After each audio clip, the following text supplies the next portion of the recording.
మేం కదా చేసింది. మీరు స్విచ్ కక్కొత్తుడు తప్ప మీరు చేసిండ్రా? ఆనాడు మేము యాదాద్రి పెడితే దాన్ని మూసేస్తాము, అది దండగా, ఇది పెట్టొద్దని మాట్లాడిన మీరు ఇవాళ బడ్జెట్ స్పీచ్ లో అదేదో తమ ఘనతగా ఇవాళ చెప్పుకునేటువంటి ప్రయత్నం చేస్తున్నారు. ఇవాళ మీ బడ్జెట్ స్పీచే చెప్పింది ఆ యాదాద్రి థర్మల్ పవర్ ప్లాంటే ఈ రాష్ట్రానికి దిక్కైందని నీ ప్రసంగమే చెప్పింది. అంటే అది బీఆర్ఎస్ గొప్పతనాన్ని చెప్పకనే చెప్పినావు.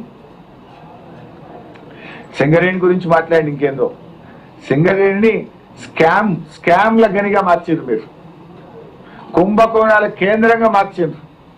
సింగరేణి గురించి పలికే హక్కే మీకు లేదు.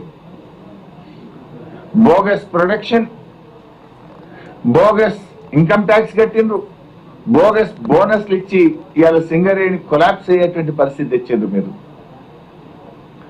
కేసీఆర్ గారు నిర్మించిన వ్యవస్థను నడపడం కూడా మీకు చేతనైతలేదు.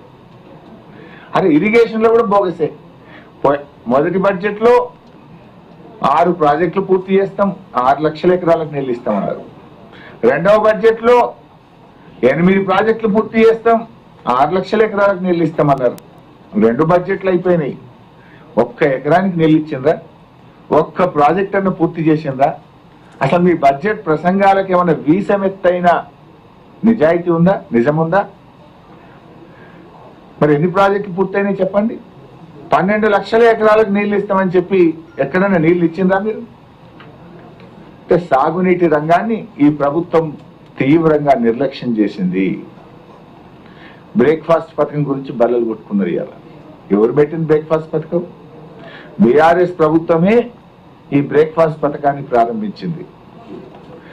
మేము ప్రారంభిస్తే మీరేమో దాన్ని క్లోజ్ చేసి ఆ పథకాన్ని బంద్ చేసి 2.5 ఏళ్ల పాటు పిల్లల్ని బ్రేక్ఫాస్ట్ పథకానికి దూరం చేసి ఇప్పుడేదో కొత్తగా బ్రేక్ఫాస్ట్ పథకాన్ని ప్రారంభం చేస్తున్నాము, ఇదేందో కొత్త పథకము అని చెప్పడం అనేటువంటిది ఇది సిగ్గుచేటు.